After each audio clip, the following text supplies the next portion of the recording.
بسم الله الرحمن الرحيم. ازيكم يا شباب؟ اخباركم ايه؟ يا رب تكونوا بخير دايما. النهارده ان شاء الله هنتكلم في شابتر 2، وهنشوف بقى شابتر 2 بيتكلم في ايه. بسم الله كده. العنوان بتاعي بيقول لي الاكسبلورنج انجينير. تمام، ده كده استكشاف الهندسه. حلو. شابتر 2 بيتكلم في ايه بقى؟ بيقول لي كي اليمنت ان انجينير اناليسيز. كلمه انجينير اناليسيز يعني تحليل هندسي. طيب، يعني في المحاضره دي هندرس واهم العناصر الاساسيه لتحليل الهندسه، زي الرسم الهندسي مثلا، زي الوحدات، زي طريقه حل المشاكل واستخدام الاكسل في التحليل. ماشي. طيب هنبدأ بسم الله كده ونشوف معانا أول سلايد. بيقول لي بقى هنا ايه what you are going to learn. انت هتتعلم ايه اصلا في الشابتر ده؟ هو ممكن مثلا لو حد فتح الشابتر هيلاقيه حاجه و40 سلايد، هيقول ايه ده شابتر كبير، ده مليان دش. لا، انا اضمن لك من بدايه الشرح اللي هو هيبقى شابتر ممتع، وهتحب ان انت تذاكره. حتى كمان بعد ما تخلصه، حتى لما تروح تذاكر شابتر 3 و4 و5، هتحب ان انت تشوف الشابتر ده، عشان الشابتر ده اول خطوه كده يدخلك في عالم الهندسه بقى. ويعني ايه بقى؟ الأشكال الهندسية والرسومات والتحاليل والكلام ده كله. هنشوف مع بعض دلوقتي الاستمتاع فعلا في الشابتر ده. طب بيقول لي هتتعلم ايه النهارده؟ بيقول لي الرسم الهندسي والسكتشات. السكتش ده يعني رسم كده يدوي، بعمل سكتش. جو ايه، واحد مهندس قاعد فاضي كده، جات له إلهام على حل مشكلة معينة، فقال بسرعة امسك ورقة وقلم، وقام جاي عامل سكتش كده سريع للحل. اللي انا باخد ورقة وقلم كده وارسم الحل. مش لازم بقى اخد مسطرة ولا ادوات هندسية بقى بحتة، مثلث و60 درجة 90 درجة، لا. سكتش كده بايدي، بيرسم الرسمة كده بسرعة ويجيب الحل. اه، يبقى ده اسمه الهام. جه كده للمهندس. تمام كده، يقوم جاي ماسك ورقه وقلم ويعمل سكتش. دي كلمه سكتش. تاني نقطه معايا بيقول لي بقى التعامل مع المتغيرات الهندسيه اللي بتشمل الوحدات، مش مجرد ارقام بس. تمام. طيب تالت حاجه بيقول لي ازاي نتعامل مع الوحدات والابعاد. يعني الابعاد اللي انا في الرسم، دي بتبقى هي الابعاد اللي في الحقيقه. هنشوف مع بعض. طيب النقطة اللي قبل الأخيرة بيقول لي بقى طريقة مرتبة لحل المشكلات، اللي هي اسمها المبدأ بتاع need know how to solve. تمام، اللي احنا خدناه في شابتر واحد. نربط بقى الأفكار كده مع بعض علشان نعرف نبني فكرة كبيرة، ويبقى فكرة إيه بتغير طريقة تفكيرنا للحاجات اللي احنا بنشوفها قدامنا.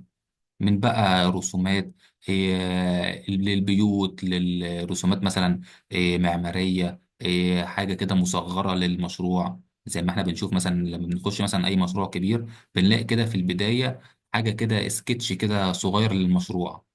تمام. آخر حاجة معايا بيقول لي بقى تحليل البيانات باستخدام الإكسل، اللي هو السبريد شيت أناليسيس. يعني بيحلل البيانات باستخدام الإكسل، اللي هو نوع من أنواع أدوات المايكروسوفت أوفيس. تمام. هنشوف بقى معايا بقى في الصاد اللي بعده بيقول لي ايه الانجينيرنج دروينج، يعني الرسم الهندسي. اللي هو بقى ايه باختصار شديد كده، هو تحول جسم او جسيم ثلاثي الابعاد لرسمه ثنائي الابعاد باستخدام طريقه اسمها الاسقاط. تمام. يعني بحول رسمه ثلاثي الابعاد، وهنعرف دلوقتي يعني ايه ثلاثي ابعاد ويعني ايه ثنائي ابعاد بطريقه اسمها الاسقاط. تمام. طيب بيقول لي في 5 أنواع شهيرة من الرسومات الهندسية هنشرحهم دلوقتي. أنا مش عايز أقرأ ال5 دلوقتي، بس أنا عايز أطلع بس إيه السطر اللي فوق وأقول له إيه يعني إيه الفرق ما بين الجسيم اللي هو ثلاثي الأبعاد ومن ثنائي أبعاد. طيب الشكل اللي أنا شايفه قدامي دلوقتي هو شكل ثلاثي أبعاد. أي شكل عيني بتقع عليه دلوقتي هو شكل ثلاثي أبعاد. ليه؟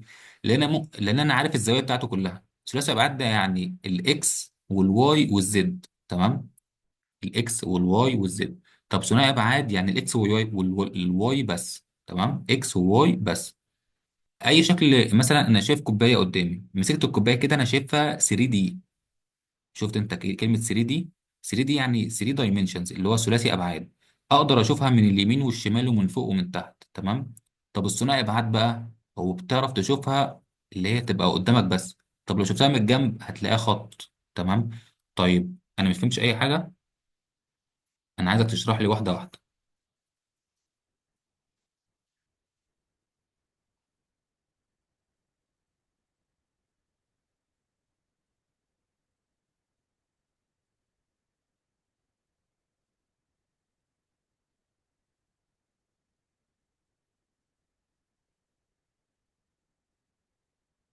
ماشي. مثلا قدامي كوبايه، تمام، ودي كده 3 دي. تمام. يعني ايه بقى 3 دي؟ يعني انا شايفها هنا مثلا،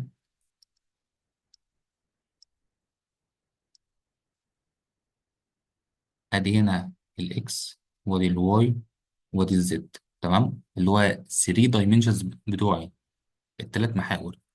إيه، انا انسان تمام كده. إيه، اقدر اروح هنا وابص، واروح هنا وابص عليها، واروح هنا وابص عليها. ليه؟ لانها هي ثلاثي ابعاد. طيب الثنائي الابعاد بقى بيبقى عامل ازاي؟ بيبقى برضو نفس الرسمه. تمام، هي نفس الرسمه بالظبط، مفيش اي اختلاف. بس دي حاجه اسمها 2 دي. يعني ايه 2 دي؟ يعني 2 دايمنشنز، يعني في الواي وفي الاكس بس. تمام، مفيش هنا بقى في الزد. طب انا انسان مثلا وجيت ابص بقى من النقطه دي، تمام، مش هلاقي حاجه. هلاقيها نقطه، هلاقيها حاجه كده زي اللي قدامي. يعني قدامي كده مثلا لوحه، وببص عليها من اللوحه هنا، بمسكها من الطرف الرفيع منها، بلاقيها عامله ازاي؟ خط كده بس. طب لو بصيت من هنا، تمام، بلاقيها حاجه كبيره. تمام. ليه؟ لان ديت اكس، ودي كده واي، ومفيش حاجه في الايه، في الزد. تمام، مفيش حاجه في الزد. طبعا الاسهم دي كلها ممكن تبقى هنا بالسالب، وهنا بالعكس، وهنا بالعكس. تمام. وهنفهم الحاجات دي كلها دلوقتي، ما نبقاش نتسرع علشان نفهم حاجه. نرجع بقى ايه للشرح بتاعنا.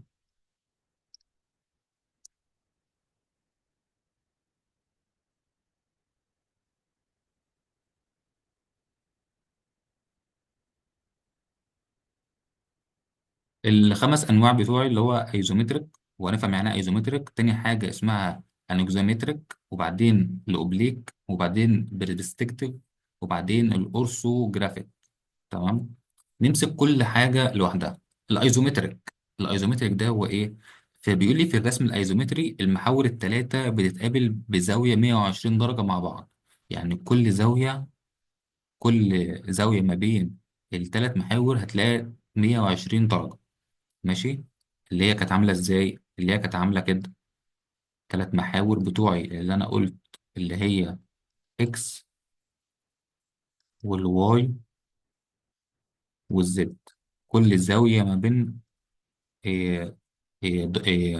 محور والتاني الاقيها ب 120. يعني هنا 120، هنا 120، وهنا 120. تمام كده. بيقول لي بقى الدوائر في الرسمه دي بتظهر كانها بيضاويه مش دايره كامله. طب هنفهم برضو يعني ايه الحاجات ديت.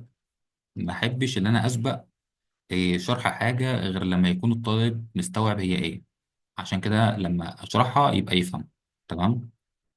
فهنا بيقول لي بقى السيركل أو الدوائر دي بتظهر كأنها إليبس، اللي هي شكل بيضاوي. تمام، مش دايرة كاملة. طيب الشكل اللي بعده أو النوع اللي بعده بيقول لي إيه؟ الأكزونومتريك ده اللي هو الرسم الأكزونومتري، بيوريك الجسم كأنه متشاف من زاوية مائلة، علشان بتبين أكتر من وجه الجسم في نفس الصورة. يعني ايه اكتر من وجه للجسم؟ يعني هنا، في هنا لو واحد بص هنا هيشوف شكل، تمام، واحد لو بص من هنا هيلاقي شكل، واحد لو بص من هنا هيلاقي شكل تاني. فالرسم الاكزونومتري ده بيوريني ال الشكل، بس بزاوية مائلة كده، علشان بيبين لي الأبعاد أو جزء من الأبعاد الثلاثة. تمام كده. ده اسمه الأكزونومتر. خلصنا منه. طيب إيه الاوبليك بقى اللي هو ايه؟ بيقول لي في الرسم المائل عندنا ثلاث محاور اللي هو اكس وواي وزد.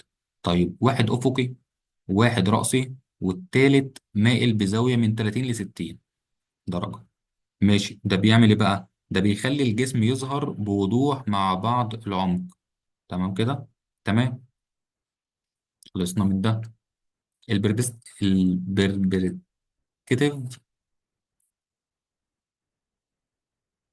وهنشوف دلوقتي هو بيبقى بيعمل ايه. اللي هو الرسم المنظوري، الأجسام بتظهر زي ما العين بشرية بتشوفها. تمام. الخطوة أو الخطوط المتوازية بتتقابل عند نقطة تلاشي واحدة في الأفق. طب هنفهم يعني ايه بقى دلوقتي.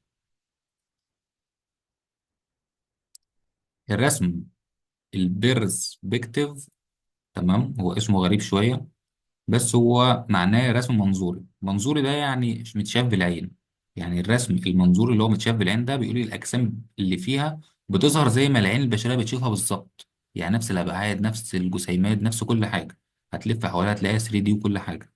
بيقول لي الخطوط المتوازية، متوازية مع بعض دي، بيقول لي بتتقابل عند نقطة بتلاشي واحدة في الأفق.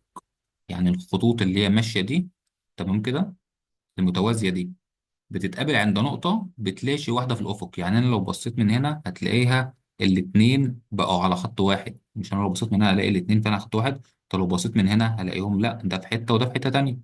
تمام كده، ده المعنى. زي ما أنا شايف من هنا ده خط وده خط، بس أنا لو شايف من هنا هلاقي الاتنين على خط واحد، فدول بيلاشوا بعض. تمام كده، بيظهروا أكنهم خط واحد يعني.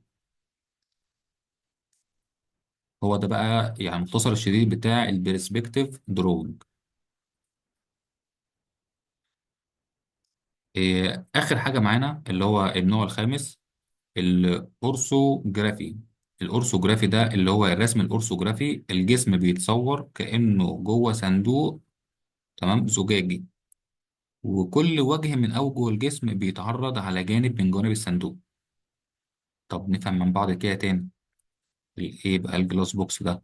بيقول لي بقى في الرسم ده الجسم بيتصور، تمام، الشكل بتاعي أو الهندسي، الشكل الهندسي بتاعي ده بيتصور كأنه جوه صندوق زجاجي، ماشي، وكل وجه من اوجه الجسم بيتعرض على جانب من جوانب الصندوق. يعني بيبقى واخد الاشكال او الجسم بتاع الصندوق ده.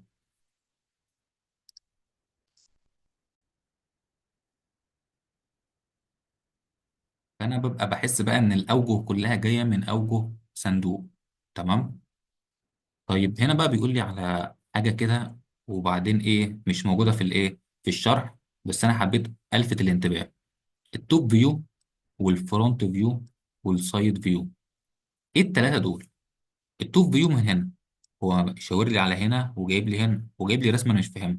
والفرونت فيو جايبها لي هنا وبيشاور لي هنا وجايب لي رسمه برضو ملهاش علاقه بالرسمه دي، مش زيها. طب والسايد فيو نفس الكلام، نفس الكلام. طيب انا عايز افهم يعني ايه الكلام ده كله. لو انا جيت بصيت من فوق، جبت انسان هنا، تمام كده، وخليت الشكل ده موجود على الارض وبص من فوق كده، هيلاقي عامل ازاي؟ هيلاقي مربع. مش هيلاقي بقى ده طالع وده طالع وده داخل كده ولا مش عارف ايه والكلام ده، لا، هلاقيه كله عامل مربع كده. اهو ده، بس متقسم من جوه. تمام، هو ده الرسمة اللي انا هشوفها من فوق. طيب وايه تاني؟ الفرونت فيو، لو انا جبت انسان، تمام كده، ووقفته هنا وقلت له بص على الشكل ده من الناحية دي، هيلاقي عامل ازاي؟ هيلاقي ده، تمام، مش هيبص بقى على الحتة دي، الحتة دي مش هيلاقيها خالص. وهتلاقي ده طالع، طبعا مش هيلاقي بقى ديت معوجة كده ودي طالعة كده والكلام ده، لا، هيلاقي طالع على طول. ادي دي الحتة ديت هتلاقي طالعة مستقيمة، والحتة دي بعدها هتلاقي طالعة مستقيمة، تمام، اللي هي دي، هي دي، تمام. وهتلاقي الحتة الصغيرة دي لازقة في دي، اللي هي، تمام كده، فهمنا مع بعض. تمام، وهيلاقي دي على طول، تمام، ومش هيلاقي بقى دي لان دي هتلاشيها. شفت بقى الحته اللي كان بيقول لك الخطوط المتوازيه هيلاشوا بعض؟ ادي خط متوازي مع الخط ده، بس انا بصيت من هنا فلقيت ده، ما لقيتش ده اصلا اهو. هو ده، هو ده، تمام. وبعدين بصيت هنا دخل كده، وبعد كده بصيت هنا دخل كده. طيب بقى ما شافش هنا دي ليه بقى؟ تمام، لانه باصص اصلا من هنا، تمام كده، فلقى ده على طول لازق في ده، ما شافش ده اصلا. تمام كده، اهو ده لازق في ده، اللي هو ده لازق في ده. والسايد فيو شرح الاتنين اللي فاتوا بالظبط. بصيت من هنا، تمام، لقيت ادي المستطيل او شبه المستطيل بتاعي ده كده، وفي الايه القبه اللي هي طالعه من الناحيه دي، فانا بصيت لقيت الشكل ده مظبوط بالظبط. تمام كده، بس اللي انا ببص عليه بلاقيه، بس بلاقيه متقسم بقى من جوه وخلاص.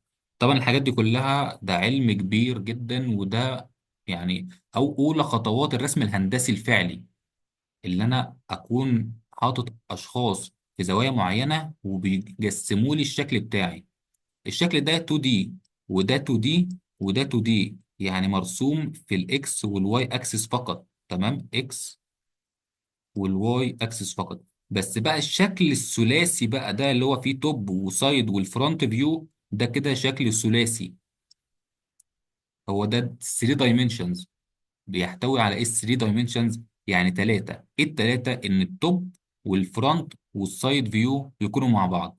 ده بيكونوا 3 دايمنشن اللي هو الثلاثي ابعاد. بحط ثلاث اشخاص ويصوروا لي الجسم بالشكل الثلاثي.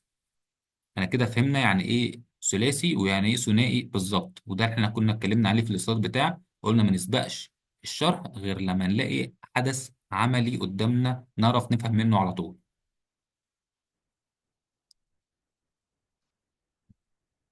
نيجي بقى على سلايد تاني، ويقول لي بقى هنا ايه؟ الدرونج سكيل اند دايمنشنز. بيكلمني بقى في نقطة مهمة جدا. بيقول لي مقياس الرسم ده هو نسبة حجم الرسمة للحجم الحقيقي، مثلا مقياس 1 إلى 2، اللي هو نص يعني. يعني الرسمة نص الحجم الحقيقي.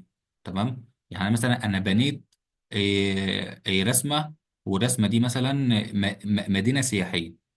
يعني أحط المدينة السياحية بالكام ألف فدان في رسمة، هرسمها ازاي دي؟ يبقى انا لازم اقلل مقياس الرسم. اخلي مثلا الفدان او مثلا ال1000 متر، اخليه في الرسمة مثلا 10 سنتي او 100 سنتي. تمام. اخلي قطعة الارض اللي انا هرسم عليها هي قطعة الارض في اللوحة، بس بمقاييس متناسبة عشان اعرف ارسمها في اللوحة. تمام كده، وصلت الفكرة؟ يعني مثلا قدامي عمارة، العمارة دي مثلا طولها 20 أو 30 متر. أجيب لوحة 20 أو 30 متر عشان أرسم عمارة؟ لا طبعا ما ينفعش. يبقى بجيب حاجة بتناظر، يعني هجيب مقياس رسم بيناظر الحقيقة، وأقول مثلا مقياس الرسم ده نص الحقيقة، ربع الحقيقة، عشر الحقيقة. تمام كده، فهمت المعلومة؟ وهنا بقى بيقول لي بقى في النقطة دي، بيقول لي ايه؟ وانت بتحط ابعاد على الرسمة خليها بس اللي لازم للفهم او التصنيع. تمام كده، للفهم او التصنيع. يعني لازم اي رسمة يبقى فيها حاجة اسمها مقياس الرسم. تمام كده. طيب نخش بقى على سلايد تاني، ويقول لي بقى الكاد او الكمبيوتر ايديت ديزاين. سوفت وير يعني برنامج. سوفت وير ده يعني برنامج ده زي اي برنامج عندي على الكمبيوتر، بس هو مصمم للاعمال الهندسيه. يعني دلوقتي بنستخدم برنامج كمبيوتر زي الكاد ده اللي هو اسمه كاد، مشهور بكلمه كاد، عشان نرسم الرسومات الهندسيه بدقه عاليه. تمام. وكمان نعمل تحاليل هندسيه معقده زي توزيع الاحمال على ايه؟ على المبنى بتاعي. شوف ان المبنى مثلا لازم يبقى متوزع احماله. ما ينفعش مثلا جزء يبقى محطوط عليه احمال كبيره وجزء التاني مثلا فاضي. لا، اللي هو مثلا بداوا بقى يعملوا الخرسانات ويوزعوا الاحمال على الخرسانات والاسلاك والحديد اللي بيخش. وقصه كبيره جدا في ايه؟ في الرسم الهندسي او التنفيذ بقى وقتها. هنا بيقول لي بقى الانجينيرنج سكتشنج 1 اوف 2. تمام كده، السكتش اللي احنا قلنا عليها في بداية الايه، المحاضرة. السكتش ده اللي هو مهندس كده قاعد جاله إلهام كده، أو جاله فكرة فجري على ورقة وقلم وعمل رسمة كده سريعة اسمها سكتش. تمام. فبيقول لي بقى السكتش الهندسي بقى هو رسم حر، اهو فري هاند دروينج.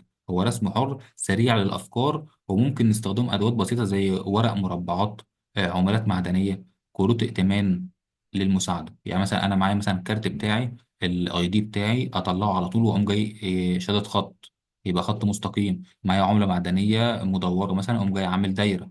تمام كده. فاللي هو فكره جات لي فاستخدمت اي ادوات سريعه معايا كده علشان ايه؟ اعملها. طب لو ما لقيتش عادي ممكن ارسمها دوريه، ممكن ارسم خط مستقيم. طول ما طلعش مستقيم مش مشكله، هي يا دوب سكتشايه كده في السريع. طيب نشوف بقى الصاد اللي بعده. بيقول لي بقى ايه؟ بدي تكمله للصاد اللي قبلها. بيقول لي مع ان السكتش بيترسم بالايد، بس يكون مرتب الى حد ما، ومش محتاج تكون فنان عشان بتعمله. يعني هو بيقول لي انت مش محتاج تبقى فنان يعني ماهر علشان تعمل حاجه زي كده.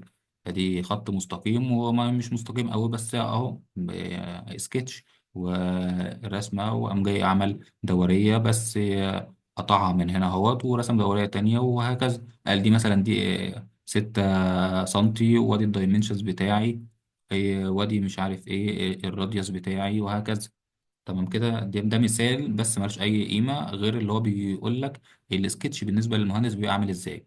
الرسم حر بالايد. طيب بيقول لي بقى هنا الانجينيرنج فاريبلز، اللي بيقول لي المهندسين دايما بيسألوا أسئلة زي ايه؟ الحرارة هتبقى كام؟ الوزن هيبقى ايه؟ الجهد الكهربي كام؟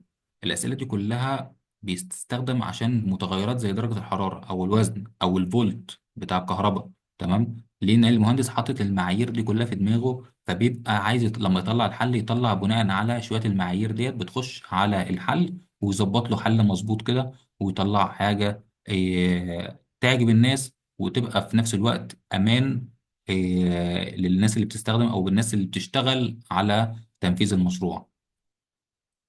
طيب في السلايد اللي بعده بيقول لي اليونتس اند دايمنشنز، لازم كل مهندس يفهم الوحدات والابعاد كويس جدا. تمام، مفيش مهندس شاطر ما يبقاش شاطر في الابعاد بتاعته، لاننا بنتعامل مع متغيرات مش بس ارقام. تمام كده. بيقول لي هنا ايه، سوبرمان مثلا بيمثل مفاهيم هندسيه كتير. يعني ايه؟ ايه اللي جاب سوبرمان للهندسه؟ بيقول لي مثلا ان السرعه، القوه، والطاقه. مش بنشوف سوبرمان وهو بيطير وهو قوي، جسمه ذو قوة بدنية وفيه طاقة رهيبة. تمام، وبعدين وكمان أهمية المعلومات زي تأثير الكربونيكتيد عليه. تمام، دي كده مثال عملي على القوة الهندسية. تمام.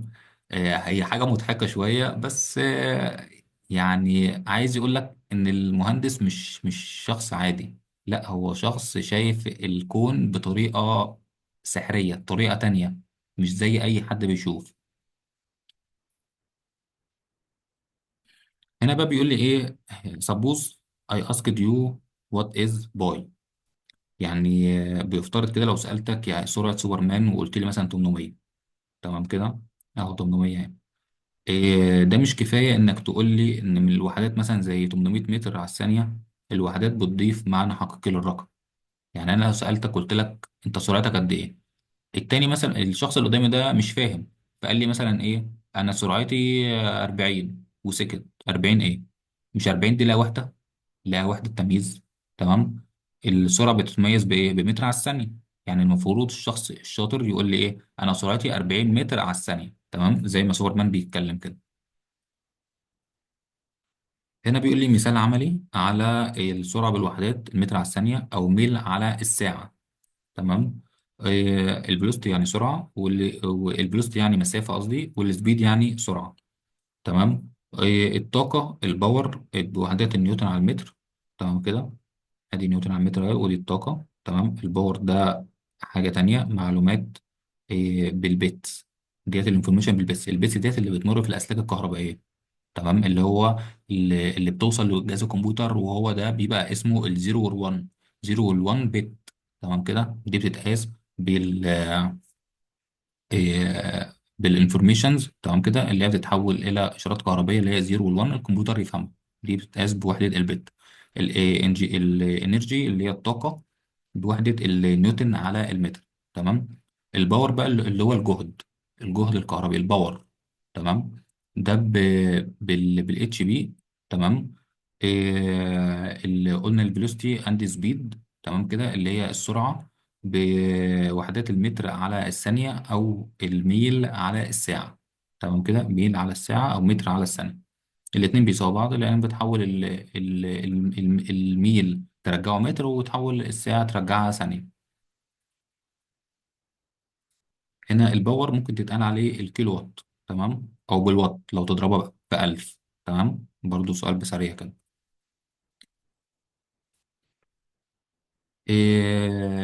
اليونتس اند دايمنشنز، هنا بيقول لي بقى ايه؟ اللي انا لسه قايلها دلوقتي، التحويل بين الوحدات مهم وممكن يكون صعب لو مش متعود عليه. ماشي، زي ايه بقى؟ بيقول لي يعني حجم مكعب طوله 1 قدم، لما نحوله للمتر بنعمل ايه؟ بنضرب في 1000. بس كده.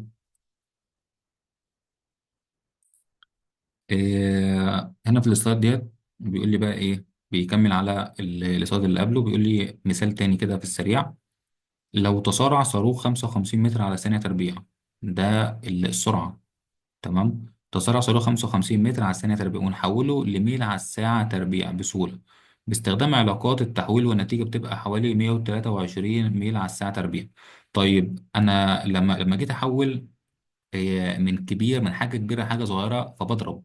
تمام، يعني من الساعة للثانية بضرب في 60، في 60 كمان. ليه؟ لأن أنا بحول من الساعة للدقيقة، ومن الدقيقة للثانية. من الساعة للدقيقة فيها 60 دقيقة. طب من الدقيقة للثانية فيها 60 ثانية. تمام كده. طب لو بعكس بقى، بحول من الثانية للساعة، فبحول من حاجة صغيرة لحاجة كبيرة، بقسم برضو على 60 على 60. تمام كده. إيه، شوية تحويلات كده برضو لازم نبقى عارفينها، لأن المهندس لازم يبقى شاطر في التحويلات، ولازم في الأرقام والحسابات وهكذا. هنا بيقول لي بقى آخر سلايد معايا في النقطة دي. بيقول لي عشان نستخدم الأقواس، تمام، بنحول الوحدات أثناء الحل عشان نحافظ على صحة الوحدات، خصوصا في المسائل المعقدة عشان ما نتلخبطش. تمام، ده كله إيه المهم في السلايد ده. هنا بيقول لي بقى شوية كده أمثلة على التحويلات. بيقول لي 800 متر على الثانية بيساوي كام؟ عايز أحولها للميل على الساعة. طب ده كلها تقرأها كده عشان تفهم. 2000 حصان مثلا لكل واط عشان أطلع الباور. عندي مثال برضو 10 أس 4 في 9.81 نيوتن في المتر. عايز أخليها قدم على الرطل. تمام. ده تشوفها وتشوف التحويلات بتتعمل إزاي وخلاص. مش عايز تشوفها برضو مش هتنفعك في حاجة. هنا الكومبيرنج الاس اي اند انجينيرنج انجلش يونت سيستم. هنا بيقول لي بقى مقارنه ما بين ايه؟ بين النظام العالمي الستاندرد، تمام، اللي احنا عارفينه، وما بين النظام الانجليزي اللي هو الانجليش. تمام. الفرق الاساسي في التعريف: الكتله والقوه والزمن. الفورس قوه، ماس الكتله، لينس طول، تايم الزمن. تمام، وهكذا. هنا بيقول لي بقى ايه النمبرز هنا الارقام الهندسيه مش زي الارقام العاديه خالص. يبقى نحط بقى نقطه على كل حرف كده. الارقام الهندسيه، تمام، مش زي الارقام العاديه خالص. محتاجين دقه اكتر، تمام، من الارقام العاديه. وتستخدم آلات حاسبه، ونتاكد من الارقام الداله. يعني عشان تطلع ناتج لازم تتاكد منه مليون في الميه علشان تعرف اللي هو ده الصح، لان ممكن يبقى كارثه وانت مش واخد بالك. إيه significant figures؟ بيقول لي بقى هنا ايه الارقام زي 20 او 20.0 او 20.00. تمام، مش زي بعض. ليه؟ كل واحدة فيهم فيها عدد مختلف من الارقام المهمة اللي بتعبر عن دقة القياس. طيب هنعرف الحاجات دي كلها برضو في الوقت المعين. طب نشوف بقى ايه تاني بقى كده. انا هوصلك المعلومة دي كلها بره عن الدش او الكلام الكتير، فاسهل من السهولة. هنا بيقول لي مثلا ايه، لو 10 و6 مثلا مش أعداد صحيحة، ف10 على 6 مش 1.666667، لأن القيم الأصلية لها رقم دال واحد، يبقى النتيجة تقريبا 2. برضو هنفهم يعني إيه، لأن significant figure ديت نقطة مهمة جدا لازم نفهمها. بيقول لي في الجمع والطرح النتيجة لازم تكون بنفس دقة أقل رقم. طب وفي الضرب والقسمة النتيجة بعدد أقل رقم دال من الأعداد المستخدمة. برضه هنعرف يعني إيه أقل رقم ديت دلوقتي. قال لي بقى هنا المثال. اديني بقى في المثال كده اللي هو إيه، بيكلمني بيقول لي 509.1 ناقص 499.22. طيب أنا دلوقتي الناتج بتاعي هيطلع لي إيه؟ يعني الرقم ده 4 significant figure. 4 ازاي؟ ادي 1 2 3 4. ماشي. ماشي، ناقص ايه؟ ناقص 5 ارقام. اللي فين الخمسة؟ اللي هو 1 2 3 4 5. طيب الرقم بتاعي هيبقى كام؟ هيبقى 3. ليه 3؟ لان انا عملت ايه؟ طرحت الرقم الاساسي من الرقم الاساسي، قال لي رقمين. حلو. طيب الرقم انا عايز اعمل بوينت كام؟ رقم واحد ولا رقمين؟ فانا هشوف دلوقتي انا هعمل ايه. بس برضو مش عايز اسبق الاحداث، لان انا لو سبقت الاحداث انا ممكن كده ما افهمش قوي. لان هو لما قال لي انت تتبع على اقل رقم اللي هو قصده بوينت رقم واحد، ولا بوينت رقمين؟ لا، انا هشوف اخر رقم، اقل رقم، واشوف واتبعه. انا طرحت الاساسي من الاساسي تجيب لي 19. تمام. وبعدين قمت جاي عامل بوينت، وبعدين طرحت الاساسي من الاساسي جاب لي 88. بس هنا قال لي ايه؟ انا عايز اقل رقم، يعني اقل رقم 10. هنا رقمين 20 وهنا رقم 10، استخدم رقم واحد. طب 88 لو قربتها هقربها الرقم كام؟ التمانية دي هتخلي التمانية دي بتسعة. تمام. عمل باوند. لو مش فاهمينه نفهمها دلوقتي. لو الرقم ده من اول خمسة فيما فوق يخلي الرقم اللي قبله بايه؟ بتسعة، بيزود على واحد. طب لو أربعة وانت نازل بيخلي الرقم ده زي ما هو، ما بيعرفش يزوده. تمام. فهنا بقى خليها لي 19.9. التمانية ديت زودت، التمانية ديت خليتها تسعة، بقى اسمه تلات أرقام. والتلاتة دول علشان دي أقل رقم. هنا بيشرح لي. تمام. اللي أنا عملته ده، بس أنا قلتها كده بطريقة سريعة. هنا بقى بيقول لي بقى بتستخدم الأرقام الكبيرة الأفضل تستخدم الصورة العلمية زي واحد وتلاتة في عشرة أس أربعة. ماشي. طب ليه بقى؟ بيقول لي طرح بسيط بالأرقام العملية عشان تحافظ على الدقة. ماشي. اللي هو مثلا ما اقولش 13,000 130,000 يعني 3 مليون، لا. استخدم الأس على طول، اللي هو ايه؟ واحد وتلاتة في عشرة أس أربعة. عشرة أس أربعة اللي هي 10,000. تمام كده. ده كده بيقول لي استخدام سريع للأرقام. هنا بيقول لي بقى ان effective problem solving technique. بيقول لي طريقة منظمة لحل المشكلات باستخدام خطوات واضحة بدل ما نحل عشوائي. طب نحل ازاي بقى؟ باستخدام الايه؟ النيد نو هاو سولف اللي احنا استخدمناه في شابتر واحد. طيب هيعمل ايه بقى معايا؟ بيقول لي بقى كمهندس غالبا هنواجه مشاكل جديده. ماشي، لازم نواجه مشاكل، والمشاكل دي لازم تبقى جديده. فمنها تكسر الخطوات وتحل كل خطوه بطريقه منظمه. ماشي. طب هنعمل ايه؟ هنعمل اللي احنا قلنا عليه، نستخدم المبدأ بتاع نيد نو هاو سولف. طيب بيتكون من ايه بقى؟ بيقول لي عايز الطريقه اللي بتكون من ايه؟ من نيد اللي انت عايز تحل ايه. تمام. انت محتاج ايه؟ النو بيقول لي ايه المعطيات اللي عندك. تمام. الهاو ازاي هتحل. طب والسولف دلوقتي هتحل فعليا. السولف يعني الحل بتاعي. ماشي كده. بيقول لي هنا المهم تبدأ بقراءة المشكلة بهدوء وتكتب المطلوب والمعطيات قبل ما تحل. طيب هنمشي ازاي بقى في المثال ده؟ هنا مثال بيقول لي نحسب الإجهاد في كابل في كابل ماسك محرك اللي هو قدرته نص إنش. تمام. نص إنش diameter كيبل سبوز أو نص طن تراك انجن. طب هو بيتكلم بقى في المثال ده ليه؟ المثال ده كبير. بيقول لي بقى احنا عايزين نحسب الاستريس is defined as the force area calculate the stress in SI اللي هو الستاندر يونت. طيب احسبها ازاي؟ بيقول لي بقى نحسب الجهاد في كابل ماسك محرك. تمام. اللي هو نص طن. ونحول الوزن للنيوتن ونحسب المساحة وبعدين نحسب الايه؟ الجهد اللي هو الهنز، او الجهد الايه بالشكل ده. انا مش عارف دلوقتي يعني ان الحاجات دي مطلوبة. يعني مثلا انتوا عارفين الاسترس بيساوي الفورس على الاريا.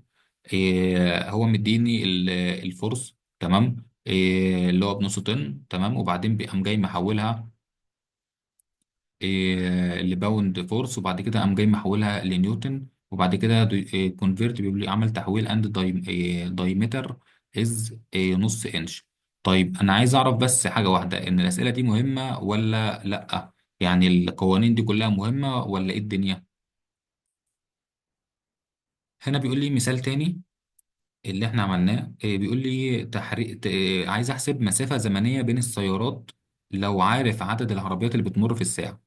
وقام جاي برضو عمل الحسبة بتاعته وماشي على القوانين اللي أنا قلتها، وحسب الحاجة وخلاص.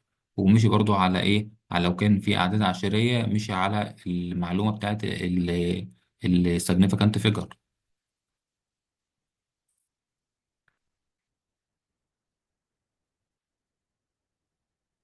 بيقول لي بقى في المثال السابق. بيقول لي إيه؟ عايز العربية مثلا لو ماشية بسرعة 69، 69 ميل على الساعة. فبنحسب المسافة الفعلية بينهم بالأمتار وعدد الأطوال العربية. تمام. مشي برضو على النيد والنو والهاو والسولف وكتب كل حاجه. نيد انا محتاج ايه، نو ايه اللي معايا المعطيات كذا، وهاو إيه هنعملها ازاي، بنشوف التحويل بيتم ازاي، والسولف الحل بتاعي النهائي اللي هنوصل منه ونطبق القوانين بتاعتي وبتاعت السيجنيفيكانت فيجر، ونشوف لو في اعداد عشريه وبنمشي عليه، نختار اقل رقم عشري كان موجود معايا في الناتج. هنا بيقول لي بقى ايه ملخص سريع كده، بيقول لي إيه فكر قبل ما تحل، دي اول حاجه. تمام كده. إيه فكر قبل ما تكتب اي حاجه بالقلم. تاني حاجه اجمع كل المعلومات الاول، وبعدين خليك واضح عشان غيرك يقدر يتابع الحل، المدرس بتاعك يقدر يتابع حل ويقيمك. تمام كده، فخليك واضح في حلك ما تبقاش مبهم او غامض، تكتب حاجات انت الوحيد اللي فاهمها، لا اكتب على الستاندرد اللي الناس كلها بتكتبه. هنا اخر حاجه بيقول لي بقى إيه ممكن تاخد درجات حتى لو الاجابه النهائيه غلط، لو الطريقه كانت صح، لو انت ماشي خطوات صح ممكن تاخد درجات على الطريقه اللي انت ماشي بيها حتى لو الاجابه غلط. طب انت لو ماشي مبهم او ماشي في طريق مش الطريق اللي احنا كلنا ذاكرناه وكلنا حليناه والناتج طلع غلط، خلاص طب ما الناتج كله غلط يبقى اللي قبله كله غلط. تمام كده، بس الناتج الاخير صح، هيشوف بقى انت حليت صح ولا غلط، فخليك واضح. هنا بيقول لي بقى ايه، الاكسل بيساعدنا في الحسابات وعرض البيانات وعمل محاكاة لمشاكل هندسية. طيب السبريد شيت ده بيساعدنا ازاي، اللي هي الكاد اللي احنا اتكلمنا عليه في اول المحاضرة. هنا بيقول لي بقى ايه الداتا فيزواليزيشن، الفيجواليزيشن. تمام، اللي هي البيانات او الخام اللي محتاجة تنظم ومحتاجة عرض علشان نطلع منها بمعلومات مفيدة. هو ايه الفرق؟ سؤال بسيط كده، هو لسه قايلها لي ده، ايه الفرق ما بين الداتا والانفورميشن؟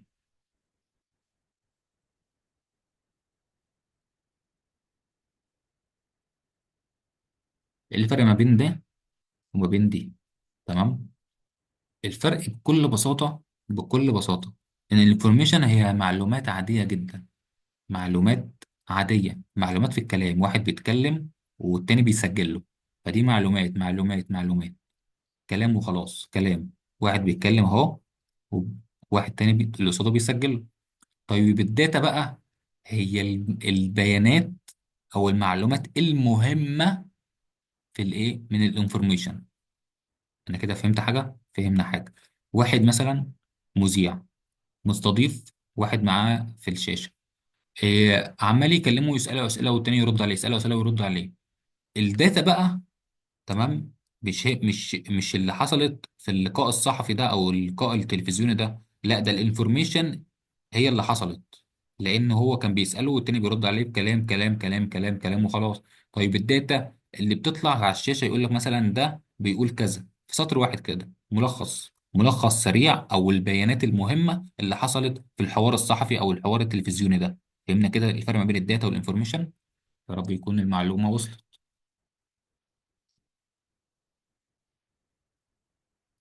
هنا بيقول لي بقى الاورجانيزيشن او الاورجنايزنج داتا هي جايه من اورجانيزيشن اللي هي منظمه. تمام، الاورجنايزنج داتا اللي هي البيانات المنظمه. بيقول لي بقى نظم البيانات باستخدام عناوين او تنسيقات وفرز البيانات او عرضها برسم البيان.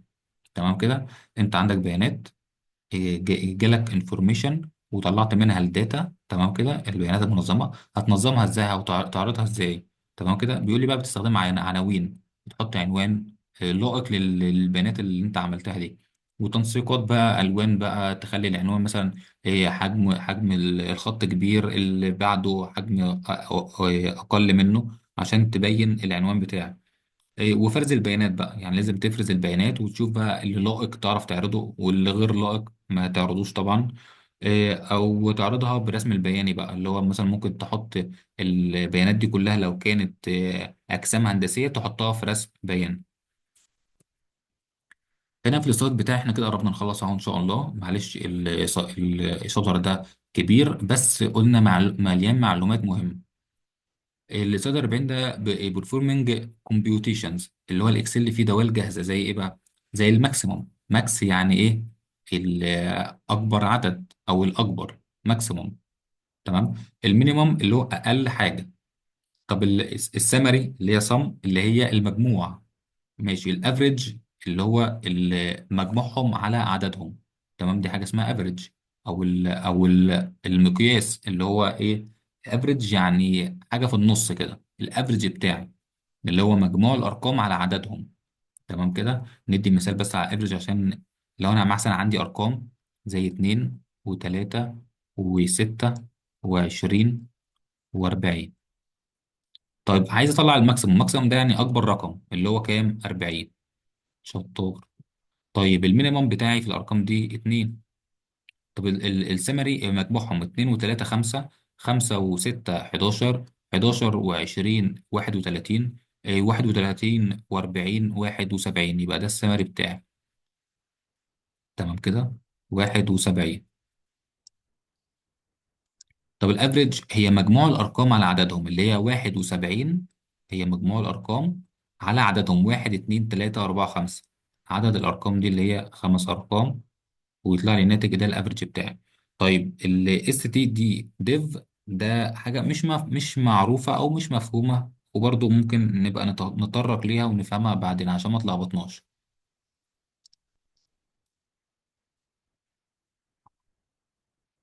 طيب النولج بقى بيقول لي المعرفه بتيجي بعد تفسير البيانات بشكل صحيح عن طريق الخبره البشريه. تمام، دي المعلومه المعرفه النولج. النولج بتيجي بعد تفسير بيانات. انا عندي انفورميشن طلعت منها داتا. النولج بقى، النولج بتيجي من تفسير البيانات بشكل صحيح. تمام كده، انا عندي داتا وعملت فرز للداتا اللي هي طلعت الداتا المفيده والداتا الغير مفيده. فدي بيقول لي النولج بقى اللي بتيجي بعديها بعد تفسير البيانات بشكل صحيح عن طريق الخبره البشريه. اللي سبريد شيتس اللي هو الاكسل. برنامج الاكسل بتاعي برنامج بيساعدنا ننظم ونحلل الارقام والمعادلات في صفوف واعمده. تمام، هو برنامج عادي خالص، مليان صفوف واعمده. ممكن برضو نبص عليه. ده كده الاكسل شيت. تمام، كل صفوف واعمده. تمام، ادي صف. تمام، دي كده عمود. تمام كده، ده كده عمود وصف كده. تمام كده، بين صفوف واعمده. ممكن نحط بيانات بقى. نحط مثلا سعر الدولار دلوقتي. تمام، سعر الدولار كمان دقيقه، كمان دقيقتين ثلاثه وهكذا، اللي هو بنحلل فيه البيانات.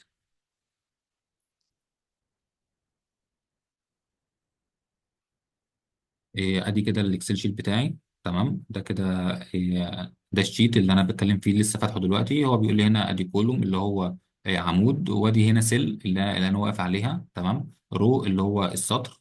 السطر كده بالعرض. تمام، سكرول بارز بقى بيقول لي بقى ممكن تفتح ممكن تقفل وهكذا، او ويندو بار اللي انت توسع المسافات يعني. هو بيقول لي عبارة عن شبكة من خلايا. كل خلية تقدر تدخل فيها بيانات أو معادلات زي ما احنا قلنا اللي هو إيه، سعر الدولار. بيانات مثلا ممكن المهندس ده، أو عندي شركة فيها مهندسين، ده بيقبض كذا وده بيقبض كذا وده بيقبض كذا. ده عمل مشروع وده عمل مشروع كذا، ونحط في البيانات المشاريع اللي عندنا وهكذا. أي بيانات مهمة ممكن تتخزن في الإكسل أو السبريد شيت. بيقول لي بقى الايه السيل كونتنت.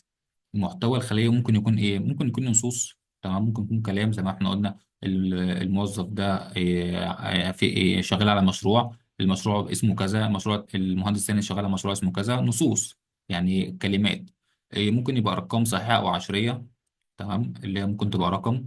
قلت ده مثلا المهندس ده بيقبض كذا، المهندس ده بيقبض كذا، ده بيقبض مثلا 30 ريال أو 3000 ريال مثلا، ده بيقبض 4000 ريال. ده بيبقى مثلا 4000 ريال 300. تمام كده، ممكن أعداد صحيحة أو عشرية. ممكن معادلات حسابية. تحط المعادلة، وفي برضو معادلات حسابية جاهزة ممكن أستخدمها في الإكسل شيت أصلا. ممكن أو دوال جاهزة. دوال مثلا زي إيه؟ زي الأفريج زي ما إحنا اتكلمنا عليها. تمام، اللي هي بتحسب لي مجموعهم على العدد. وممكن سمري مجموع، ممكن مينيمم ماكسيمم، ممكن اس ديف. تمام، دي شوية معلومات ممكن أحطها جاهزة. بيقول لي مثال عملي بقى زي إيه؟ بنجهز شيت لدرجات الطلاب عن طريق إدخال الدرجات كأرقام داخل الخلايا. الطلاب مثلا عندي أسامي الطلاب أحطهم كلهم، وأحط كل طالب والدرجات بتاعته في كل مادة. تمام كده. هنا ده الملخص السريع بقى، ده آخر سلايد معانا إن شاء الله. بيقول لي بقى ملخص سريع الرياضات أو الرياضة عموما اللي هي مادة الرياضة. الدقيقة مهمة للهندسة. مفيش أي مهندس شاطر بيبقى فاشل في الرياضة، ده كده الأساس بتاعي. تاني حاجة الأرقام، الدالة ضرورية. الأرقام بتاعتي، الدالة بتاعت المهندس دي ضرورية جدا. الوحدات لازم تكون متناسقة، تمام، أو متساوية مع بعضها. ما ينفعش مثلا أجيب متر قصاد ساعة. إزاي؟ المتر ده 100 100 سنتي المتر. اقدر اجيبه على إيه قدام ساعه؟ لا، كبير. ممكن اجيبه على وحده قليله شويه زي الثانيه، تمام. فبيقول لي بقى الوحدات، وحدات الايه، ال- العناصر اللي عندي: زمن، سرعه، مسافه، تسارع، تمام كده، كتله، حجم، وهكذا. طيب بيقول لي بقى إيه اتبع الطريقه بتاعه المبدا اللي احنا ذاكرناه في شابتر واحد، اللي هو نيد نو هاو سولف. واعرف المبدا ده ما اتقالش كده من فراغ، ده كده مبدا لحل المشاكل. نكرر تاني، ده المبدا لحل المشاكل.